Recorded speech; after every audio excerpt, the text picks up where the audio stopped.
Well, hi there. I'm here with Kirk Nelson, the Executive VP of ARCA. Hello, Kirk. Good morning. And you have some good news for me and our viewers. I do. We're about a year into implementing the ideas that you discuss in the machine into our own sales process. And a year down the road, I can tell you that we have a very accurate sales funnel. We have a very good understanding of what's going on in our business. And from a promotion viewpoint, we understand where our business is coming from and how we can use promotions and the activity around the sales coordinators as our throttle for the entire company. Excellent. So let me just, I'm going to dig into the good news just a little deeper in a second before we explore the story from start to finish. But before I do that, I'll just let people know, and again, we'll go into this in more detail, but the company is called ARCA, and you manufacture and distribute cash handling equipment? We do. So people have used our equipment in grocery self-checkout, inside of banks and credit unions for bank tellers, inside of check cashers, car wash systems, casinos. If you've ever redeemed a ticket at a casino, a slot machine ticket, it's very likely our equipment was involved in that redemption. And do you manufacture or just distribute? We do both. We're a global distributor, and in North America, we do manufacture products here at our headquarters in Medley. Okay, so you're a mix of engineer to order and make to order? Absolutely, yes. So we make to order, engineer to order, and then we also add value as a distributor for other people's components. We do support many OEMs. Okay, terrific. So let's get back to the good news. You mentioned that you have greater visibility, which is good. But is that the limit of the good news? Has the work that you've done so far had any impact on sales? Yes. So in 2012, you came to see us in March, I think, and we started implementing some of the ideas in April and turned it live in July 1, 2012. And in 2012, we saw a 37% increase in revenue. So that's fairly significant, isn't it? That's fairly significant. And this year in 2013, we expect to see another 40 to 50% increase in revenue. Okay, so now this isn't on a $1 million base. You weren't exactly a startup when I met you. No, when you came to see us, we were 12 or 13 years old and had a fairly mature OEM business, and we're working to grow our direct financial and retail sales in North America. Okay, so that's pretty damn impressive. Now, can the changes you've made there, I mean, what percentage of the increase in revenue can you attribute to the changes you've made there as opposed to just normal growth?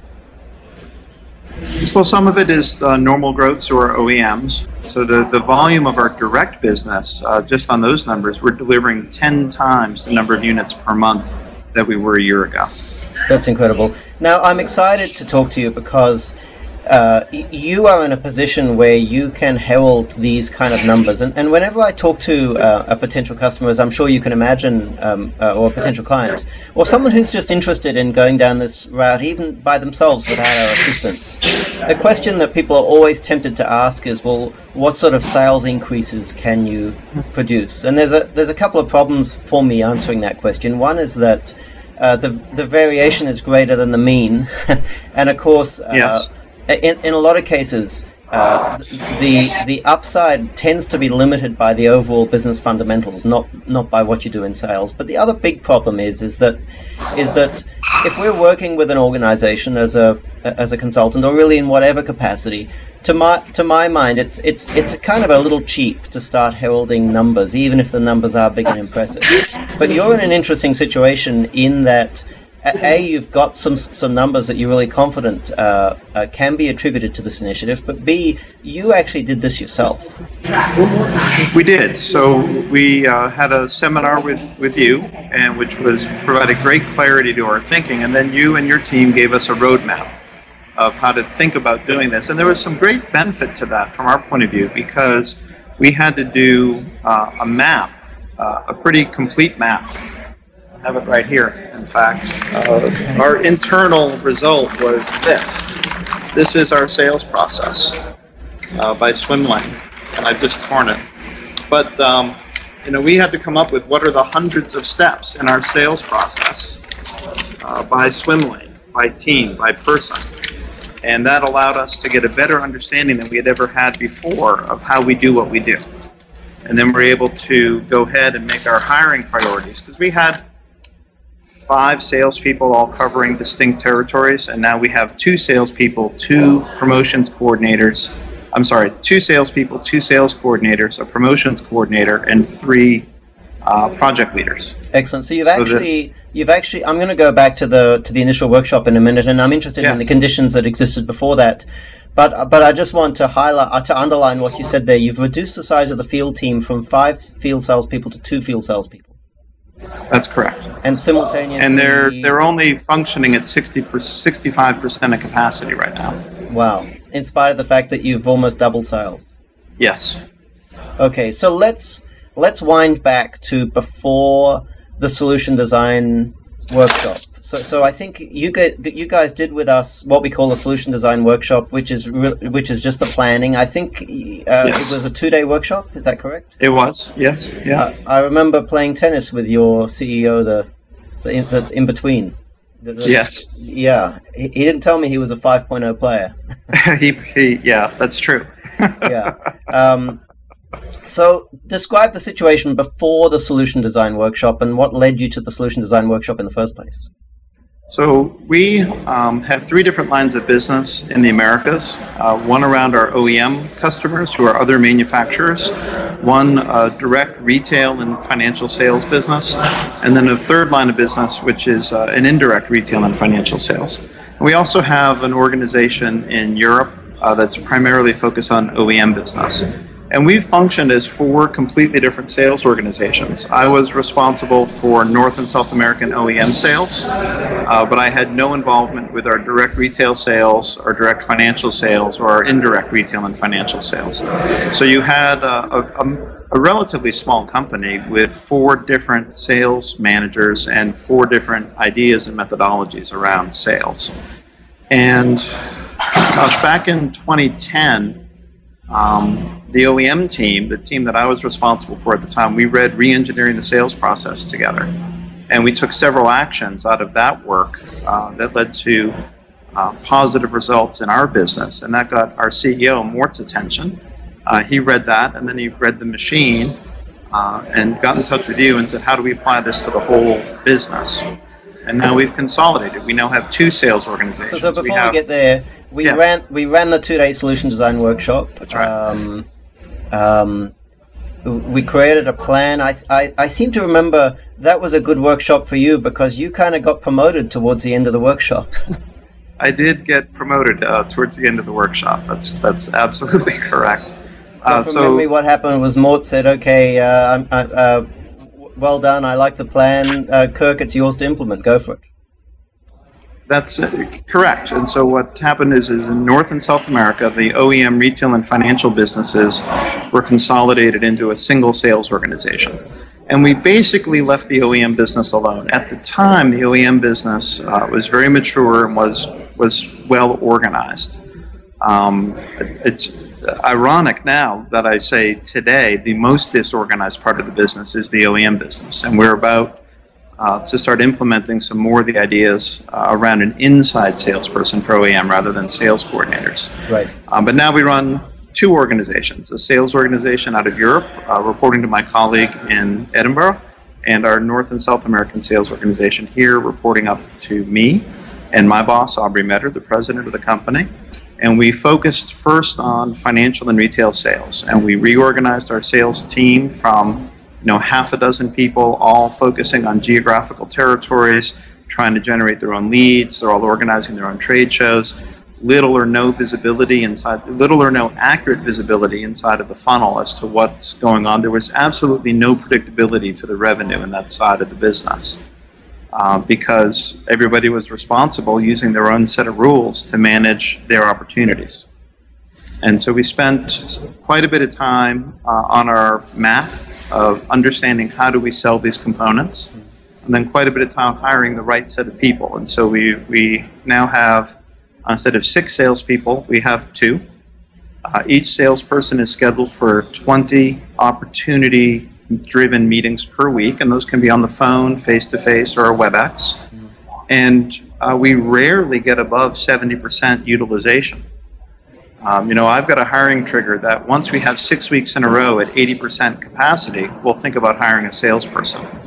And we just have not achieved that, and yet our sales results are disproportionate. I mean, you would not think that our sales team was only running at 70% or less capacity on average because of the what we've done to shorten the selling cycle. The sales coordinators are fantastic sales managers, because they have the meeting by meeting review with the salespeople. The sales coordinators understand everything that's going on in the opportunity, and they're responsible to drive the next step. So that might involve a project leader, that might involve a next information gathering meeting for the salesperson. So the sales coordinators have genuinely taken ownership of sales opportunities. Absolutely. And they're brutal. I would not want to work for my sales coordinators. Excellent.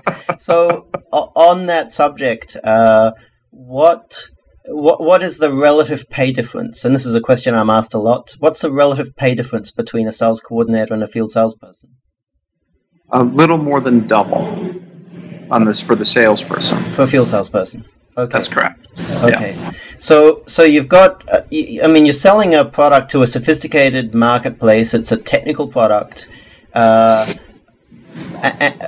you have sales coordinators owning sales opportunities. That's right. But these sales coordinators earn less than half of what salespeople do, which means you haven't had to go and find university professors or rocket scientists to fill the role of sales coordinator.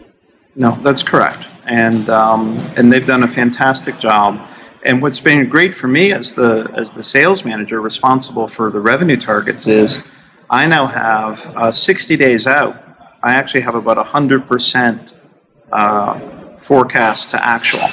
90 days out, we're running at about 130%. So, we're trying to get to a 120-day forecast that's plus or minus 10%. And we've achieved that at 60 days. We're almost there at 90 days. And that's primarily focused on making sure that opportunities in the funnel are moving forward. Okay. And we should, if you want to talk about salary and headcount, we should have a conversation about the changes we made to our bonus and commission structures as well. Sure, tell me about that. We had 6 salespeople on a base pay plus commission, and we moved everybody to fixed pay.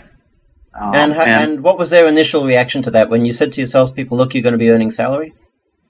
Well, we calculated the salary to come in very close to what their base pay plus bonus would have been had they been achieving targets. And so for all of them, it was actually a significant increase in pay.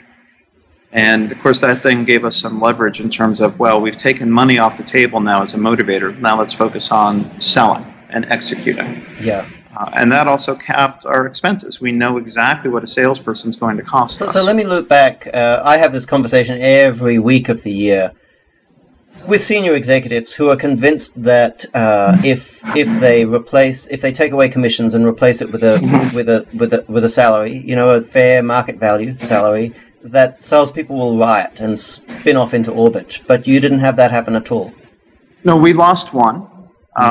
It will bring out your cultural fits, and it will let you know which salespeople are genuinely focused on the customers and which are genuinely focused on their paychecks.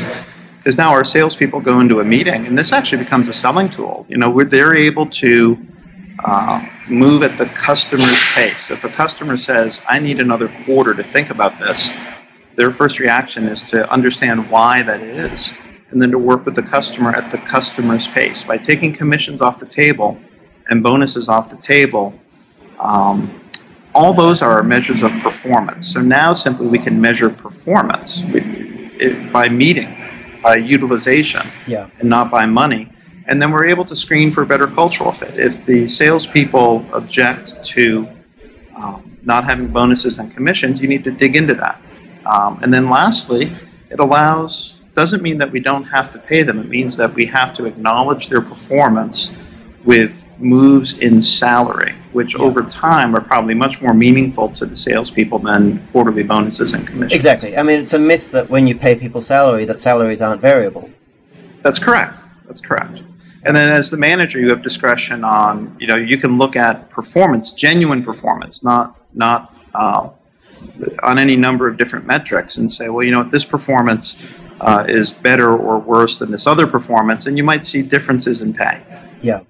And that it's much more like a normal employee now. And you also don't have in the back of your mind that you can maintain 2 or 3 salespeople who simply aren't performing and not worry about it. Yeah.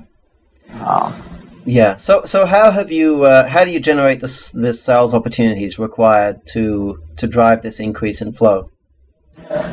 So we keep being worried about draining our funnel, because when we started this, we had about 130, 140 opportunities, and their average age was in the hundreds of days. And now we have around 100 opportunities. So you had a museum. We had a museum. Yeah. And from my point of view, for an opportunity not to be marked as closed lost, at a minimum, the customer has to be playing ball with you. They have to say, we agree this is the next step. We agree that we need to do this by this date.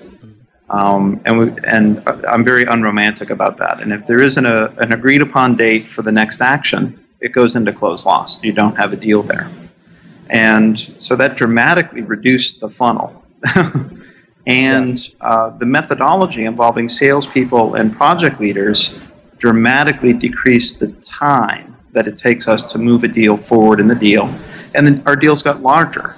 We were no longer focused on selling 1 or 2. We were focused on enterprise solutions. And that was the genius around the project leads, because the project leads come in to analyze a branch, and they'll say, well, how many branches have you got? Let's analyze all of them. Let's make this an enterprise. So what percentage of your opportunities have project leaders involved?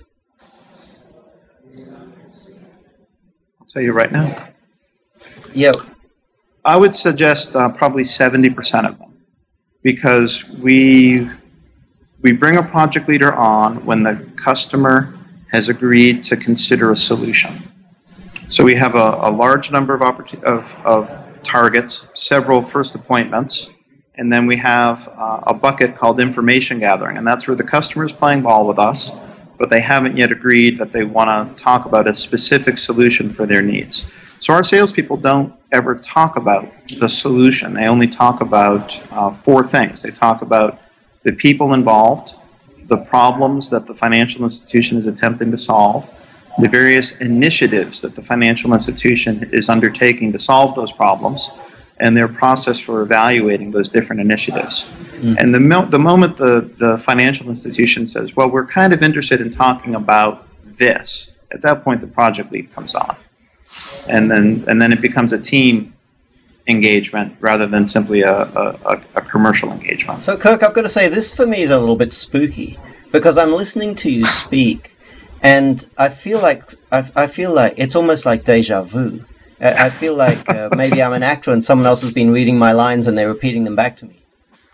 I read the book, Justin, and we liked the book. So, it's funny, I don't know if you know why this is. You may not, but I've been, proselytizing this approach now for about 20 years, I think, yeah. And for the first 15 years, nobody did it themselves ever. In fact, very few people did it with our assistants. We struggled to get the results we knew were possible even when we were involved. And maybe in the last 8 or 9 years we figured out how to get organizations to the finish line, or somewhere in the vicinity of the finish line with our assistance. But in the last few years, all of a sudden we seem to have reached a tipping point where we're seeing an increasing number of organizations reporting that they've done it themselves successfully. And then when I check in with them, and I'm still at the point where I'm kind of doubtful, have you really, do you really get it? Do you really understand it at a fundamental level? I'm shocked, just like I am in this conference call, where I discover that, yes, these people do understand it at a fundamental level and have implemented it and respected the core principles. So we seem to, and I don't know if you know why, but we seem to have passed this tipping point where all of a sudden the message has gotten simple enough, or I don't know what it is, but organizations are implementing it themselves. Well, and I'm thrilled to hear that. You know, we're several years down a lean journey in manufacturing, and this type of thinking goes along very nicely with what's going on in our development and product innovation around Scrum and Agile, and what's going on in our manufacturing space with Lean. When I can go to the management meeting and say the sales organization functioned at 73% of capacity last week, that makes sense to our manufacturing people, because that's how they measure activity. So they say, well, the sales team is or isn't working to capacity, and it gives us a set of metrics. When the Scrum team, when the Agile team comes up and says we did 38 story points last week, you know, that's a unit of measure that I can convert to capacity utilization. Yeah. So it gives the whole team a common set of metrics, and it takes the mystery out of sales. The work of sales is definable.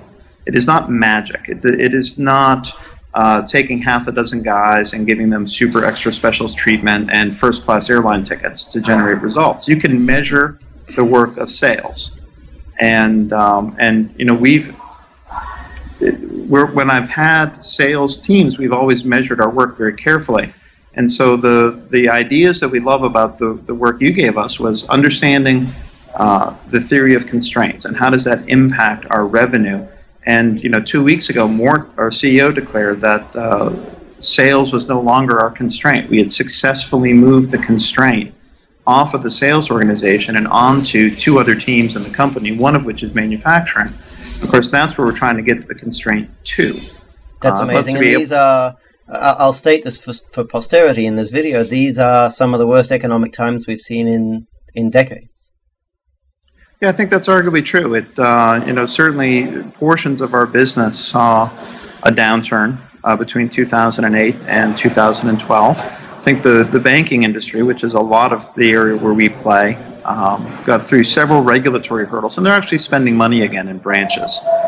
So we're benefiting by having the right methodology in place at the right time for when banks are looking to start spending money again. Because what concerns me is that had we not made the changes, even if the banks were spending money, we wouldn't necessarily be part of that. You know, and we're seeing it, and we're measuring. We know what's happening to our market share, and our market share is increasing, and that means that we're realizing more opportunities moving forward than our customers are, and we actually find that than our competitors. And the speed at which we can step on the gas from a sales point of view using these methodologies is simply astonishing. My promotions coordinator, Liz, all of the inbound leads come there. They get input, they get assigned. We're typically talking with people within 5 to 10 minutes. We can schedule the first appointment with a salesperson, typically on the same business day, and move opportunities forward in the funnel very, very fast. Oh, let me come back to that question.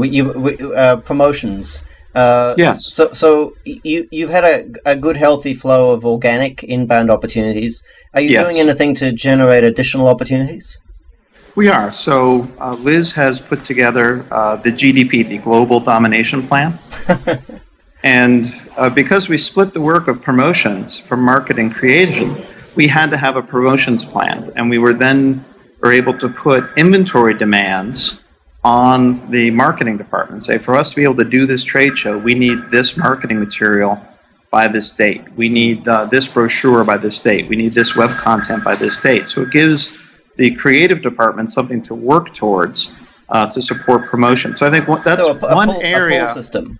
It's a pull system, and that's one area that I think probably could be talked about more in what you're doing, is that separating the work of promotions from the creation of the content is one of the best things we drew from your materials. Is that's it, because it. Yeah, I remember encouraging you to do that, not allow your promotional coordinator or your promotional planners to get up to their elbows in creative. No, and we've got to hire the right people, but that division of labor from the work of promotions versus the work of creating the content has allowed us to just unleash the team. So a sales coordinator... What promotions are you doing over and above? You mentioned trade shows. Are you generating sales opportunities online? We are. So through our web presence and Google AdWords, those all come into our promotions coordinator. Around salespeople's fixed travel, what will happen is that the sales coordinators will call our referral partners in a given geographic region to try to backfill appointments, but they'll also work with the promotions coordinator, and we might do special email promotions into particular zip codes or area codes looking to generate additional activity. Excellent. And then lastly, just having somebody who's focused on nothing but promotional activity. I think we're now into our 8th month of weekly press releases and just driving home to the marketplace that we're present, that we're succeeding, that we have happy customers. And that builds a tremendous presence. I mean, we're getting more press releases out than our competitors, and some of our competitors are bigger than us. They have a lot to talk about. So the ability to be nimble and to be fast is a tremendous advantage. Great. What? So Mort must be on the verge of being happy with all this, right on the borderline. I think Mort is getting happy. I think that's true. Good. So what's next? You mentioned inside sales. So in the part of the company where we had applied some of the thinking around sales process engineering through your first book, I think it was Reorganizing the Sales Process? Re-engineering the sales process. We did several things. We teamed together, we pooled our bonuses, so nobody was on an individual bonus, and we did some of those steps. And that team was left more or less in place when we focused on our financial and retail side. And now they're seeing constraints. The salespeople are responding to inbound leads. They're involved in logistics. They're updating the CRM, and they're at the limit of what they're capable of doing. So we struggled a lot. The work of our OEM salespeople most closely resembles that of the project lead. It is a highly technical sale.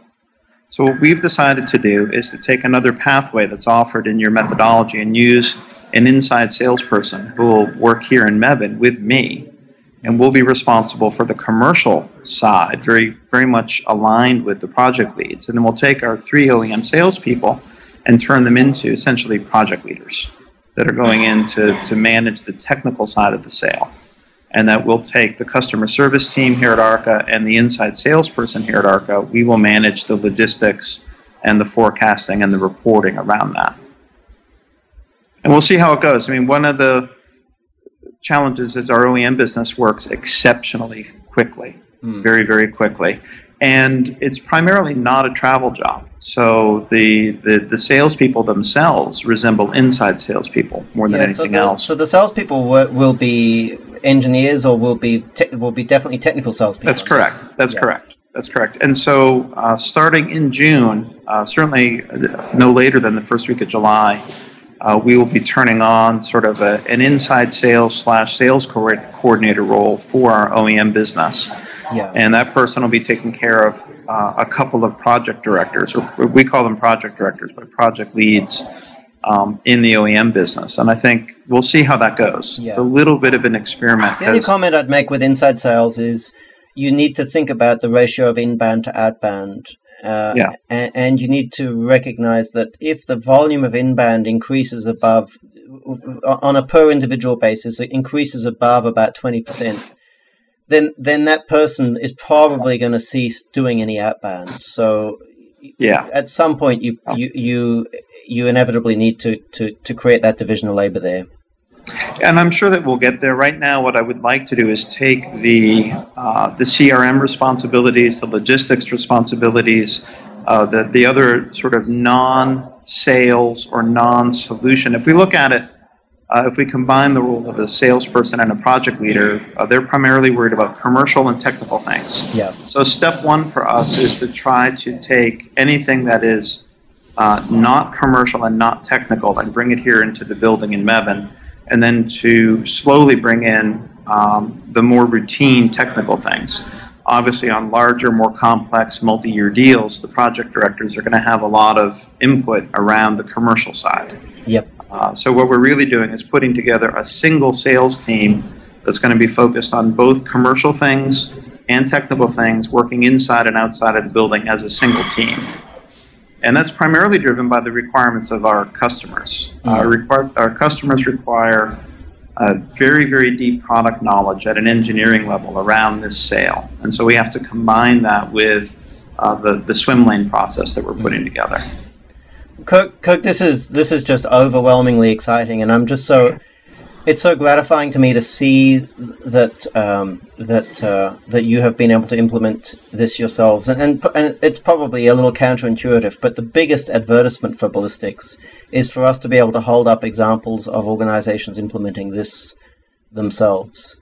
I guess if somebody was watching this, considering a solution design workshop, one of the things one of the things I say when I'm encouraging organizations to do the solution design workshop is that you can do the workshop and you can get the plan, you can implement it yourself. You're in no way committed to continue to work with us, and you guys are a shining example of that.